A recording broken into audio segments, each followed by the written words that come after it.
నమస్తే, welcome to ATV Telugu news. YSR Congress party పట్ల యువత ఎక్కువగా ఆసక్తి చూపుతున్నారని అనకాపల్లి నియోజకవర్గ ఎమ్మెల్యే అభ్యర్థి మలసాల భరత్ కుమార్ అన్నారు. అనకాపల్లి జిల్లా అనకాపల్లి వైఎస్ఆర్ కాంగ్రెస్ పార్టీ కార్యాలయంలో తెలుగుదేశం జనసేన పార్టీలకు చెందిన 150 కార్యకర్తలు నియోజకవర్గ ఎమ్మెల్యే అభ్యర్థి మలసాల భరత్ కుమార్ సమక్షంలో వైఎస్ఆర్ కాంగ్రెస్ పార్టీలో చేరారు. కసింకోట మండలం వివిధ గ్రామాలకు చెందిన 150 మంది తెలుగుదేశం జనసేన కార్యకర్తలకు నియోజకవర్గ ఎమ్మెల్యే అభ్యర్థి మలసాల భరత్ కుమార్ పార్టీకి కండువా వేసి సాదరంగా ఆహ్వానించారు. సందర్భంగా మలసాల భరత్ కుమార్ మాట్లాడుతూ ముఖ్యమంత్రి వైఎస్ జగన్మోహన్ రెడ్డి పట్ల యువత ఎక్కువగా ఆసక్తి చూపుతున్నారని తెలిపారు. పార్టీలో చేరిన వారికి అన్ని విధాలుగా అందుబాటులో ఉంటామని భరత్ కుమార్ హామీ ఇచ్చారు. ఈ కార్యక్రమంలో అనకాపల్లి నియోజకవర్గ వైఎస్ఆర్ కాంగ్రెస్ పార్టీ నాయకులు కార్యకర్తలు పాల్గొన్నారు. ఎందుకంటే మా నాయకులు అందరూ కూడా డే 1 నుంచి నేను ఎప్పుడైతే వైఎస్ఆర్ కాంగ్రెస్ పార్టీలో చేరానో, జగన్మోహన్ రెడ్డి గారి ఆఫీసులతో ఇక్కడ సమన్వయకర్తగా నియమించబడ్డానో ఆ రోజు నుంచి ప్రతి నాయకులు 2 మండలాలు పట్టణంలోంచి కార్పొరేటర్లు కానీ అందరూ కూడా సంపూర్ణమైన మద్దతు తెలిపారు. నాకు ఈ సామాజిక మాధ్యమాల్లో వస్తున్నటువంటి ఫేక్ అవన్నీ ఏంటంటే ఒక చెడ్డ ప్రచారం, వాటిని ఎవరు పట్టించుకోవద్దు, అలాంటిది ఏమీ లేదు.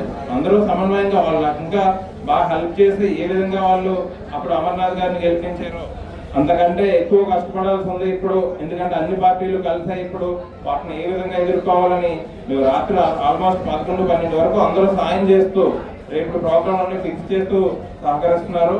అందరూ కూడా చాలా సంపూర్ణ మద్దతు ఇస్తున్నారు. అలాంటి అపోహలు అంటే మా మధ్య డిస్టర్బెన్స్ పెట్టడానికి కానీ ఏమన్నా గ్యాప్ పెట్టడానికి కానీ చిన్న కన్ఫ్యూజన్ క్రియేట్ చేయడానికి వస్తున్నటువంటి అవాస్తవమైన వార్తలు, వాటిని ప్రజలు కూడా హర్షించట్లేదు. ప్రజలు ఎవరు కూడా నమ్మడం లేదు. అవి ఏదో రాస్తున్నారు చేస్తున్నారు, ఏవో 1-2 పత్రికల్లో వచ్చాయని చూసాను నేను కూడా. అవన్నీ ప్రజలు నమ్మట్లేదు, అది వాస్తవం కాదు కూడా. ఇక్కడికి వచ్చేసినటువంటి వైఎస్ఆర్ కాంగ్రెస్ పార్టీ పెద్దలకు, నాయకులకు, కార్యకర్తలకు, అలాగే మీడియా మిత్రులకు అందరికీ ధన్యవాదాలు తెలుపుకుంటూ ఈరోజు కసింకోట మండలం నుంచి సుందరైపేట మరియు చరకం గ్రామం నుంచి పెద్ద ఎత్తున యువకులు, దాదాపు 60 మంది యువకులు వైఎస్ఆర్ కాంగ్రెస్ పార్టీలో జరగడం జరిగింది. ఒక మంచి పరిణామం. యువకులందరూ కలిసి జగన్మోహన్ రెడ్డి గారికి మద్దతు పలుకుతామని నాతో కలిసి, అలాగే జగన్మోహన్ రెడ్డి గారు యువతకు అవకాశం కల్పించారన్న, మీతో పాటు మీకు అండగా ఉండి రానున్న ఎన్నికల్లో మీకు సపోర్ట్గా ఉండి మంచి మెజార్టీతో గెలిపిస్తామని కసింకోట మండల పెద్దల ఆధ్వర్యంలో జాయిన్ అవడం జరిగింది. మా వైఎస్ఆర్ కాంగ్రెస్ పార్టీ పెద్దలు, నాయకుల తరఫున వాళ్ళందరినీ స్వాగతిస్తున్నాం. అదేవిధంగా వాళ్ళకు కూడా నేను మాట ఇచ్చాను, జాయిన్ అయిన ప్రతి ఒక్కరికి కూడా ఎప్పుడూ వాళ్ళకి అందుబాటులో ఉండి వాళ్ళకి ఏ సమస్య వచ్చినా కానీ నేను అండగా ఉంటాను.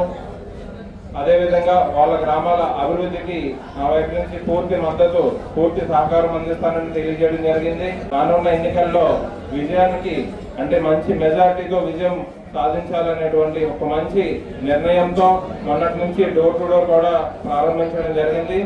దానికి 2 మండలాలు మరియు పట్టణం నుంచి ప్రతి వైఎస్ఆర్ కాంగ్రెస్ పార్టీ కార్యకర్తల నుంచి, నాయకుల నుంచి మంచి సంపూర్ణమైన మద్దతు లభించి, అంటే మొన్న ముహూర్తానికి దాదాపు అన్ని గ్రామాల నుంచి ఒకటే టైంకి పెద్ద ఎత్తున డోర్ టు డోర్ ప్రారంభించడం జరిగింది. దానికి మా నాయకులందరికీ, పెద్దలందరికీ, కార్యకర్తలకి కృతజ్ఞతలు తెలుపుకుంటూ ఇదే విధంగా రానున్న 50 రోజులు కష్టపడి ప్రజలకి జగన్మోహన్ రెడ్డి గారు చేసిన సంక్షేమం ఏ విధంగా ఉందో వాటిని వివరించి మళ్ళీ జగన్మోహన్ రెడ్డి గారిని ఎందుకు గెలిపించాలనేటువంటి దాన్ని ప్రజలందరిలోకి తీసుకెళ్లి ఇదే ఉత్సాహంతో రానున్న 50 రోజులు పనిచేయాలని వాళ్ళందరినీ కోరుకుంటూ, అదేవిధంగా మా నాయకులు కూడా ఎంతో సమన్వయంగా, నేను కొత్తగా వచ్చినప్పటికీ కూడా ఇక్కడ ఉన్న నాయకులందరూ ఒకప్పుడు నాయకుల్ని తయారు చేసిన వాళ్ళు, గెలిపించిన వాళ్ళు కాబట్టి వాళ్ళందరి సలహాలు, వాళ్ళందరి సూచనలు నేను ఫాలో అవుతూ ఏ విధంగా ముందుకెళ్ళాలి అనేటువంటి దాన్ని ఒక యాక్షన్ ప్లాన్ ప్రిపేర్ చేసుకోవడం జరిగింది. కాబట్టి మా నాయకులందరినీ రానున్న 50 రోజుల్లో కష్టపడి ఏ విధంగానైతే 2019లో మంచి మెజార్టీతో ఇక్కడ అమర్నాథ్ గారిని, అలాగే ఎంపీ సత్యవతమ్మ గారిని గెలిపించారో, రానున్న ఎన్నికల్లో కూడా దానికంటే ఎక్కువ మెజార్టీతో గెలిపించడానికి అందరూ కష్టపడుతున్నారు. వాళ్ళందరికీ ప్రత్యేకంగా కృతజ్ఞతలు తెలుపుకుంటున్నాను.